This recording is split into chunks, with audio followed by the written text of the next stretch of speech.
Bismillahirrahmanirrahim. Assalamualaikum warahmatullahi wabarakatuh. Selamat datang di channel Sahabat Luar Biasa. Channelnya orang-orang luar biasa. Apa kabar teman-teman? Mudah-mudahan sehat selalu dan selalu dalam rahmat dan lindungan Allah Subhanahu wa taala. Amin ya robbal alamin. Bagi teman-teman yang baru menemukan channel ini, agar tidak ketinggalan informasi yang insya Allah menarik dan bermanfaat, jika berkenan silahkan like, komen, dan bagikan video ini, serta subscribe dan nyalakan tombol notifikasinya. Syukron jazakumullah khairan. Alhamdulillahillazi bini'matihi tatimus solihat. Segala puji hanya milik Allah, yang dengan segala nikmatnya segala kebaikan menjadi sempurna. Salawat serta salam semoga tercurah limpahkan kepada Nabi Muhammad Sallallahu Alaihi Wasallam serta istri-istri beliau, saudara-saudara beliau, tabi'in, tabi'ut tabi'in, dan bagi kita yang insya Allah setia dan istiqomah mengikuti sunnahnya sampai akhir hayat. Amin ya robbal alamin. Rabbi syrohli sodri wa yasirli amri wahlul uqdatam min lisani yafqahu qawli.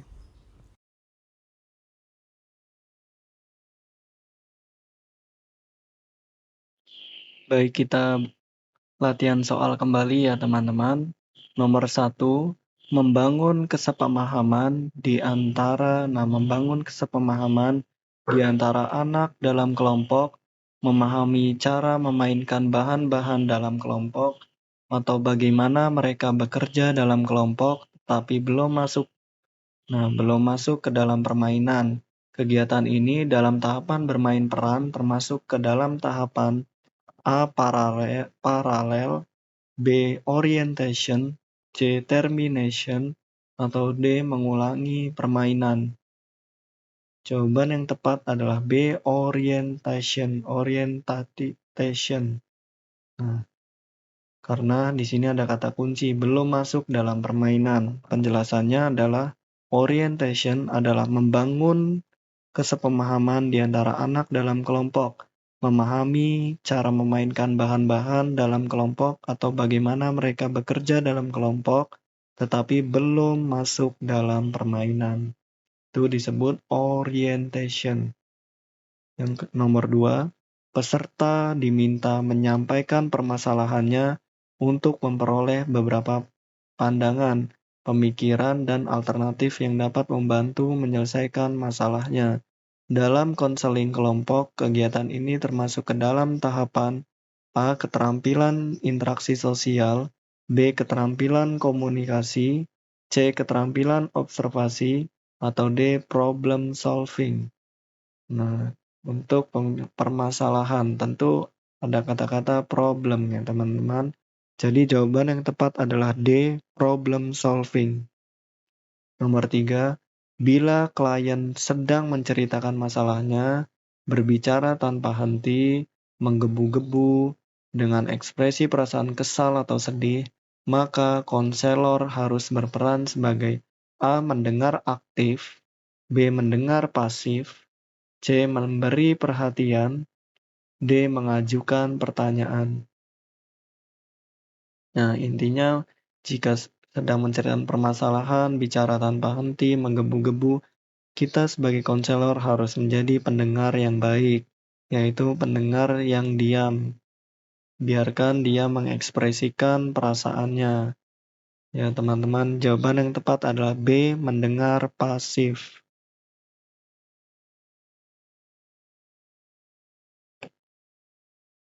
Baik, nomor selanjutnya.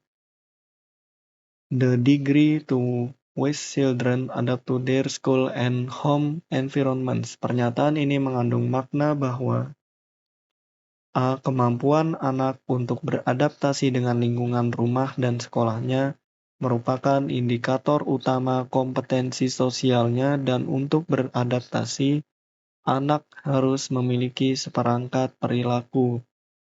B. Kemampuan anak dalam mengembangkan kompetensi sosial akan sejalan dengan pengalaman hidupnya, bantuan dari orang-orang terdekat, dan kemampuan diri tentang makna kebahagiaan. C. Anak akan mencapai kemampuan sosial di masyarakat apabila ia memperoleh pengalaman pendidikan yang memadai di masyarakat. D. Perbedaan kompetensi sosial pada seorang anak merupakan cerminan dari keinginan orang tua dan self-expectation. Nah, jawaban yang tepat mana teman-teman? Nah, jawaban yang tepat adalah A. Kemampuan anak untuk beradaptasi dengan lingkungan rumah dan sekolahnya merupakan indikator utama kompetensi sosialnya, dan untuk beradaptasi anak harus memiliki seperangkat perilaku.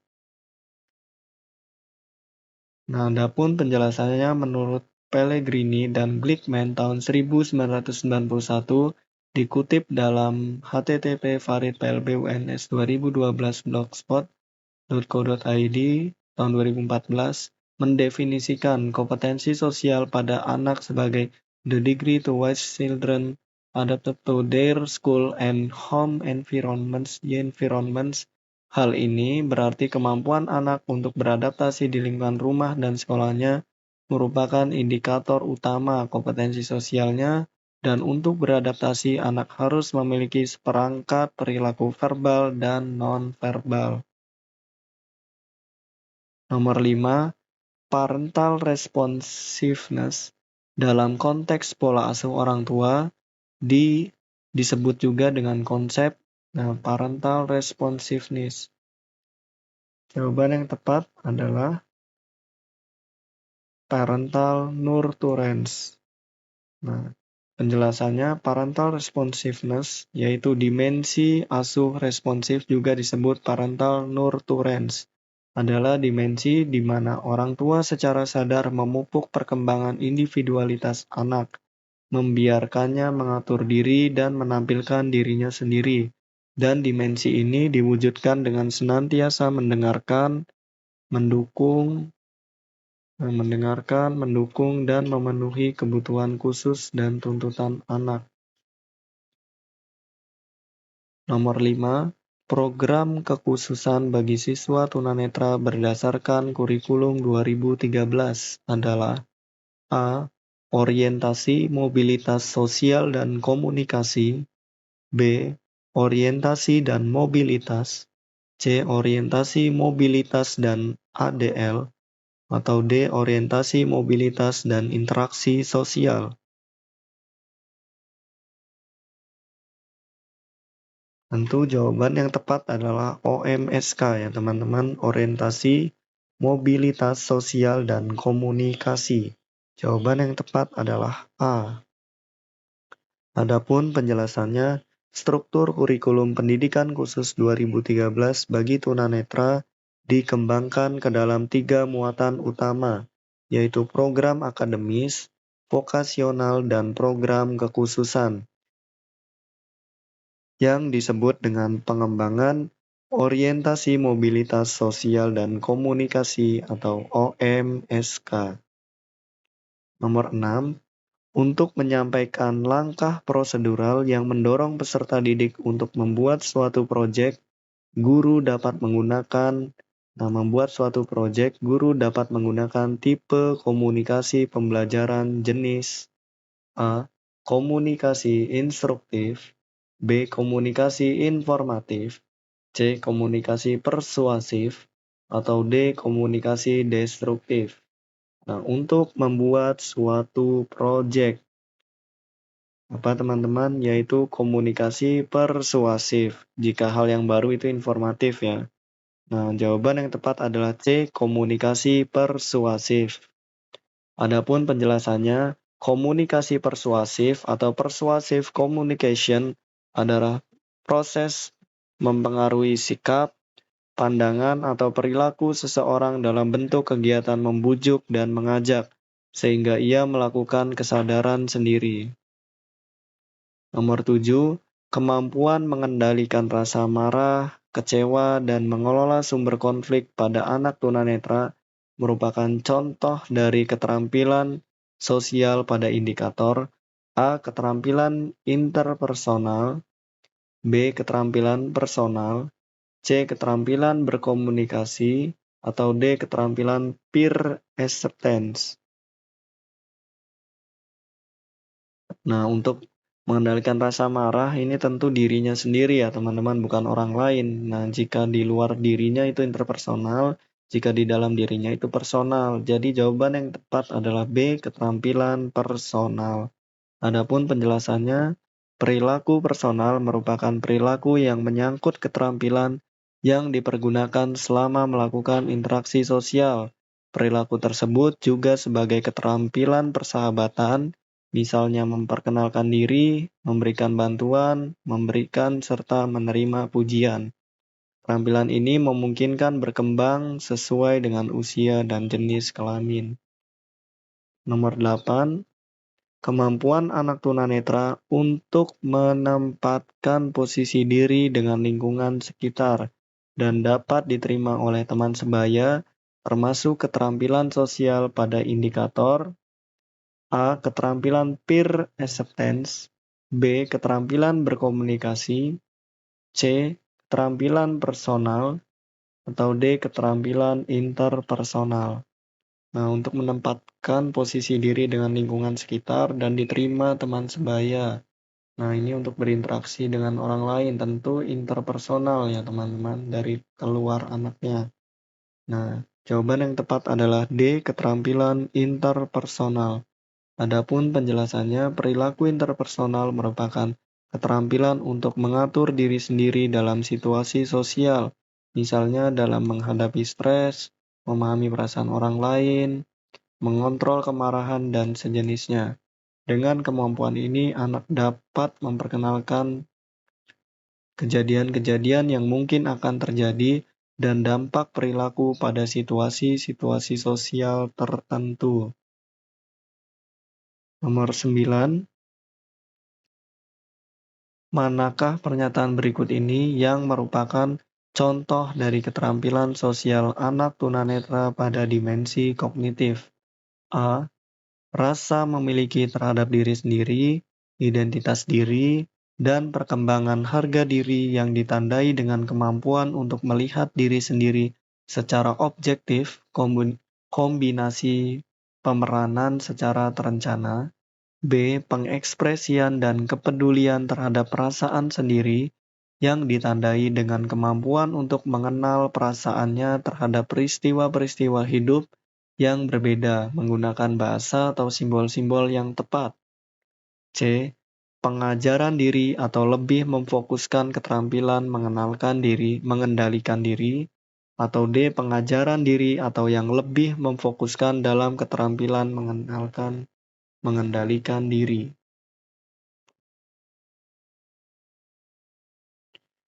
Nah, jadi jawaban yang tepat adalah C ya teman-teman. Pengajaran diri atau yang lebih memfokuskan dalam keterampilan mengendalikan diri.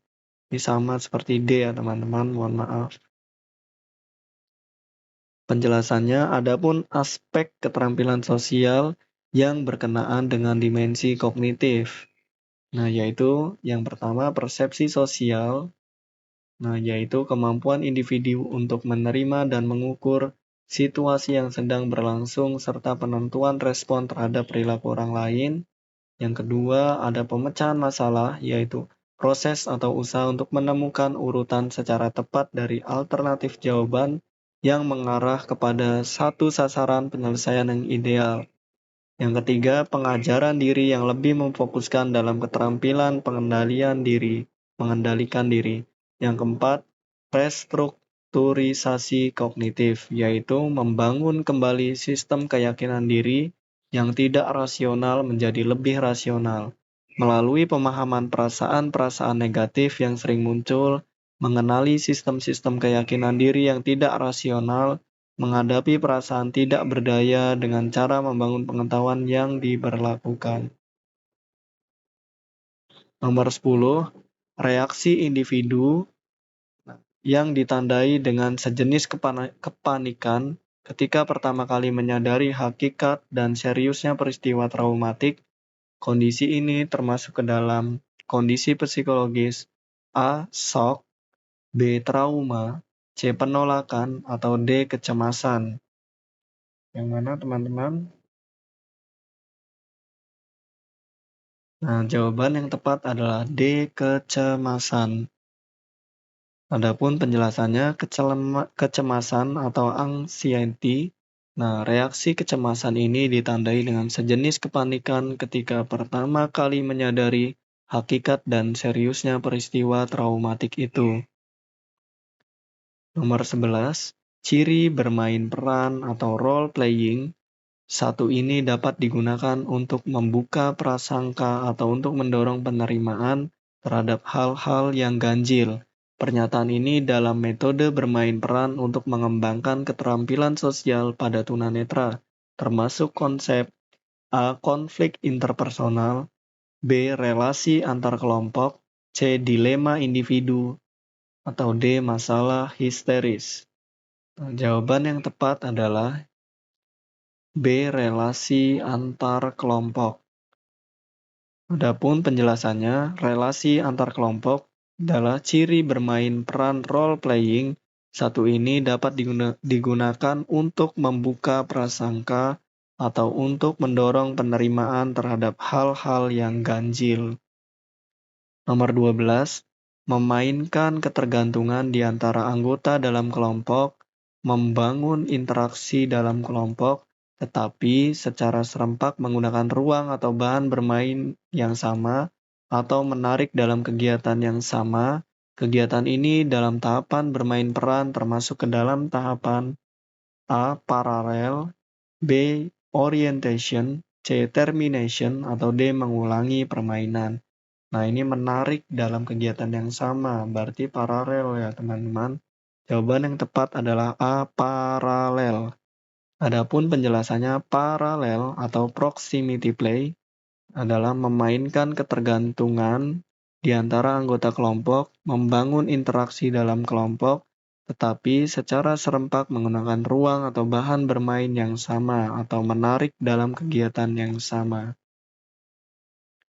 Nomor 13, memutuskan apa yang akan dicari atau diminati dan memberikan tugas pengamatan dalam pelaksanaan metode bermain peran untuk mengembangkan keterampilan sosial pada anak tunanetra termasuk ke dalam tahapan A. Pemeranan, B. Diskusi dan observasi, C. Menyiapkan observer, atau D. Pemeranan kembali. Nah, jawaban yang tepat adalah C. Mempersiapkan observer. Adapun penjelasannya pada tahap keempat, yang pertama, yaitu menyiapkan observer, yang kedua, memutuskan apa yang akan dicari atau diamati, yang ketiga, memberikan tugas pengamatan. Nomor 14, proses psikologis yang tersembunyi berupa sikap, nilai, perasaan, dan sistem keyakinan dapat diangkat ke taraf sadar melalui kombinasi pemeranan secara spontan. Pernyataan ini merupakan titik-titik dari metode bermain peran. A. Pengertian, B. Asumsi, C. Asas, atau D. Prinsip. Nah, jawaban yang tepat adalah B. Asumsi. Nah, menurut Mulyasa tahun 2007, terdapat 4 asumsi yang melandasi penggunaan teknik bermain peran, yakni sebagai berikut. Teknik bermain atau role playing berasumsi bahwa proses psikologis yang tersembunyi berupa sikap, nilai, perasaan, dan sistem keyakinan dapat diangkat ke taraf sadar melalui kombinasi pemeranan secara spontan. Nomor 15, segala sesuatu yang mencakup situasi bermasalah saat ini di masa lalu dan kemudian membuat keputusan dalam metode bermain peran merupakan A. Dilema individu, B. Masalah historis, C. Relasi antar kelompok, atau D. Konflik antar kelompok. Mohon maaf ada suara itu ya teman-teman, suara-suara yang mengganggu. Oke, jawaban yang tepat adalah B. Masalah historis. Adapun penjelasannya, masalah historis yaitu mencakup situasi bermasalah saat ini atau di masa lalu dan kemudian membuat keputusan. Baik teman-teman, mungkin itu saja yang dapat saya bagikan. Apabila ada kebenaran, pastikan itu datangnya dari Allah Subhanahu wa taala, dan apabila ada kesalahan, pastikan itu datangnya dari saya. Maka apabila ada kebenaran, mohon doakan kebaikan, dan apabila ada kesalahan, mohon dimaafkan dan diingatkan. Syukron jazakumullah khairan. Allahumma inni as'aluka ilman nafi'an wa rizqan thayyiban wa amalan mutaqabbalan. Subhanakallahumma wa bihamdika asyhadu an la ilaha illa anta astaghfiruka wa atubu ilaik. Wassalamualaikum warahmatullahi wabarakatuh.